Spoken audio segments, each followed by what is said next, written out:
Hi everyone, it's Mitch from Mitch John Outdoors, and today I'm going to be making a video on deer hunting in the Adirondacks. The season's over now, it's December 14th, and this season I had a pretty good season, even though I didn't get a buck. I let a spike horn go during muzzleloading because our camp has a no spike rule. I missed a bear, I'm still not sure how I missed him. And I didn't get a shot at a nice rack buck who walked in behind me and went into some thick stuff before I could get my rifle up. And I saw plenty of those.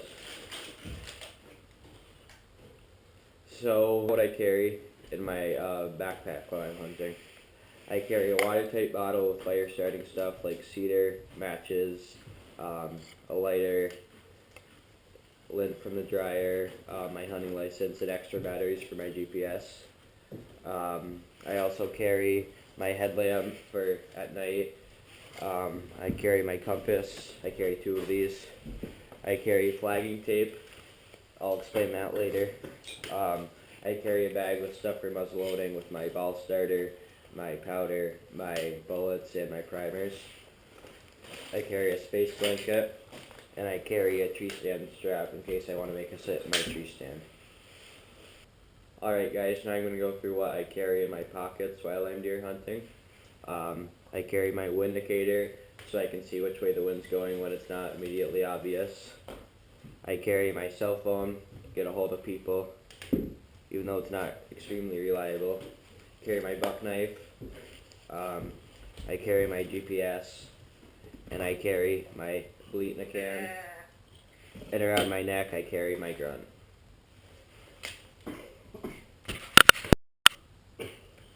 Alright, for a rifle, deer hunting, what I carry is a Winchester Ranger 30-30 with a Nikon Pro Staff 3-9 on it.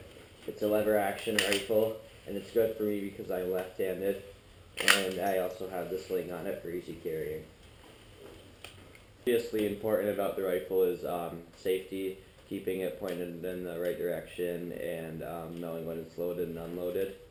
Also important is sighting in your rifle each year. So you don't take a shot at a buck and miss it because your scope is off. And today, because the season's over, I'm just going to be carrying my 410 shotgun in case I see a partridge or a rabbit or something like that. This here is my hunting backpack where I carry all of my stuff that I don't need immediately to me that I carry in my pockets. Right here is my lapel compass on my jacket that I use with my GPS, because the GPS isn't always going to point the direction that you're going to want to go when you're holding it. It'll give you the compass direction, like north-south or east, and you'll just look down at the lapel compass, and it shows you that, so you head that way, whatever way your GPS tells you. You guys can see I have camouflaged just about everything. Normally during hunting season I don't wear blaze orange, but the season's over up here, and the reason I don't wear blaze orange during hunting season is because it's not required by law here in the Adirondacks, and we're hunting private land with people we know, so it's relatively safe even if you don't, and it's important to break up your outline to the deer. Now we're going to head into the woods. Alright guys, now we're headed into the woods. We're going to head down to a landing at the end of our camp road here and head into the woods. And walking down the road here already, I've cut some old tracks just going right across the road. And you can see right here where the deer have dug up a little bit and gotten down to the roots and fed, and their tracks going up the road and down the road and into the woods there. Alright guys, one of the most important things about deer hunting is wind direction. And I don't know how well you can see it, but I can see which way the wind's going by the way the snow's blowing right now. It's headed towards the northwest. So on days when the wind is not that fast or not going too strong, there's nothing really to judge it by, I'll use my wind indicator talc powder, and you can tell there that it's going to the northwest.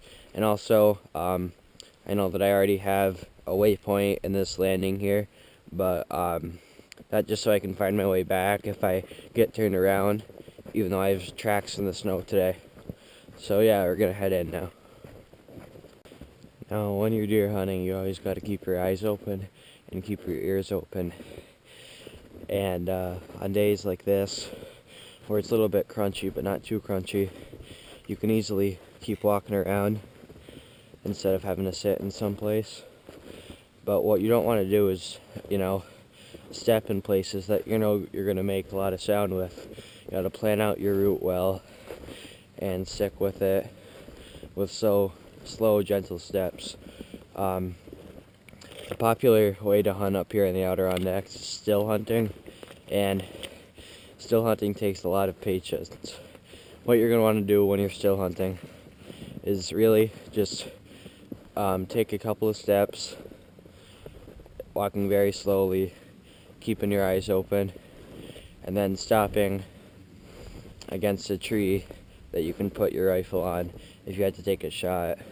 Now, you would stand here for 5 or 10 minutes, however really long you want to, but since we're not even deer hunting today, and for time's sake, I'm just kind of going to show you what you would normally do.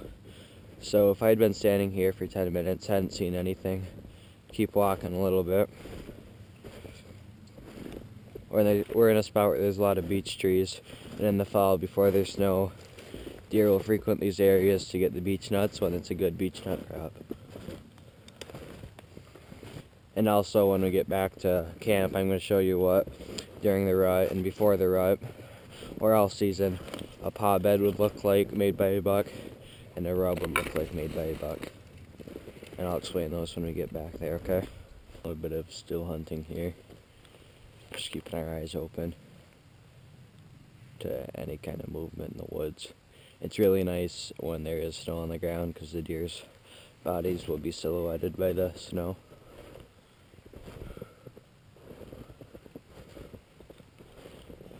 Deer aren't necessarily going to walk out in the open because of predators. So it's really kind of pointless to walk big, wide open tote roads and landings and stuff. Deer like to be in cover, especially during the day. They're only really active early in the morning and in the evenings, and most definitely at night. There's a lot of different cover that deer will use, everything from beech whips to pine groves, and this is where they'll kind of hang out and feed during the day. Now, a lot of times when you're deer hunting, you're not always going to want to be moving, whether it is because it's too loud in the woods because of the leaves or the snow is too crunchy and they'll hear you coming, or you're just tired of walking.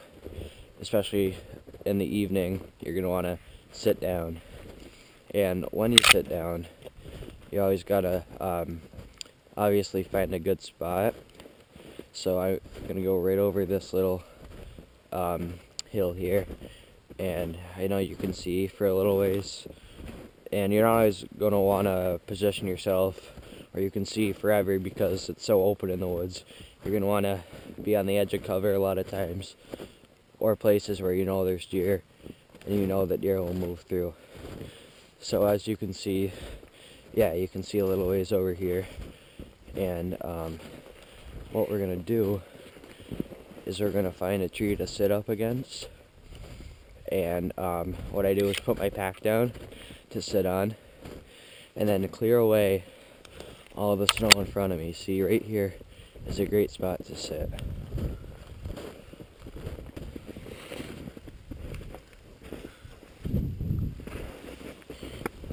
Alright, so I just sat down, got my back up against this tree, and I got my feet cleared away so it's not loud when I move my feet if I had to position them to make a shot. Now, when you're sitting, it's very important to keep motionless, other than to move your head every once in a while. And as you can see, kind of not right out in the open, got a couple of trees. Now, if I were to see a deer come in, what you'd want to do is wait for the buck or the doe's head to go behind the tree before you move. And you have to do it quietly and slowly, because deer have great peripheral vision and great hearing, so they're going to see you if you move. So say if I saw a buck coming in over there, and he was going broadside at about 30 yards. I'd wait for him to get behind one of those trees. I'd put my gun up on my knee, kind of like this, and then what I want to do is wait for him to go behind another tree and pull up, put my scope on him, make sure he's bigger than a spike horn, make sure my safety's off, and get ready and pull the trigger. Alright guys, right here I'm showing you something what a paw bed would look like. Now a paw bed is something that a buck uses around the rut when it's sexually active to mark its territory. Now what it does, it'll dig up bare ground with its paws, and then most of the time, if it's a true paw bed, break a stick above its head, and then it'll lick there to leave its scent and such. And a lot of times you'll see a lot of these in the same area, which is the buck's territory, as well as rubs on the trees that I'm going to show you later, okay? Many times you'll see a lot of paw beds in the same area, and that's a sure sign that a buck is working in that area, as well as rubs made by the buck. And you also see scrapes, which are pretty much paw beds, but many of the times they won't have the licking stick above them, but they're essentially the same thing. The purpose of a paw bed for a deer is when a hot doe will come by, a doe will urinate in the paw bed, a doe and estrus, to let the buck know that she's ready to mate.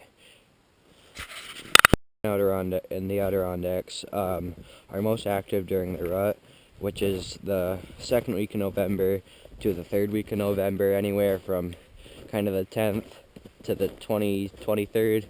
The teens are definitely the best time. This is when bucks are looking for does, and does are in estrus looking for bucks. And if you see a doe alone, most of the time there's going to be a buck not too far from her, because they'll stick together before they mate and after. Guys, while I'm walking through here, I just want to let you know about my friend Garrett, who is the 80K Trapper on YouTube. Some of you guys may have already heard of him, but he's got a really successful YouTube channel, all based on trapping. Traps muskrats, weasel, mink, otters, beavers, just about everything. He texted me this morning that he got a fox, but he's got a great channel, lots of videos. So yeah, go ahead and check him out. Alright guys, what I also want to show you is my grunt and my bleat. Now, the only time I use these is if I jump a deer and I didn't see its head, or I want it to come back. Now, most of the time it's during the rut that you're going to use the bleat in conjunction with the grunt. But the grunt is great all year round, or all season round, sorry. And the bleat can be too. Now, if I was walking and I saw a tail go and I saw a deer running away, what I'd want to do is let out a quick and that sounds like a deer grunting. And a lot of times what they'll do is turn back around thinking that you're just a deer coming through and come back to you. Or especially during the rut, what a buck will do is if I bleat, he'll go, oh, that's a hot doe, and he'll come running back to that if you're lucky. So if I saw a buck coming through right now, and he's moving at a good rate of speed, and he's down there, what I'd want to do is put my gun up, put my safety off, and if he's moving, go meh, meh, something like that, get him to stop. Because he'll stop and try to figure out what's going on. And while he stopped, you're going to go, and hopefully get him.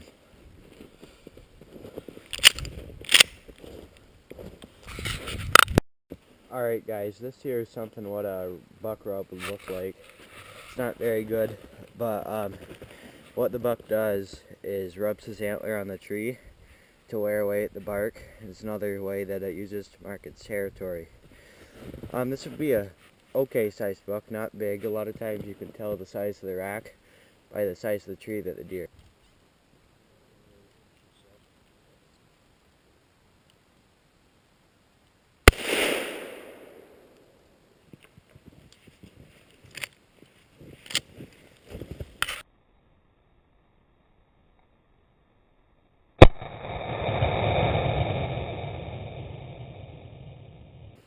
Thanks for watching, everybody. Like, comment, and subscribe, and tell me what you think.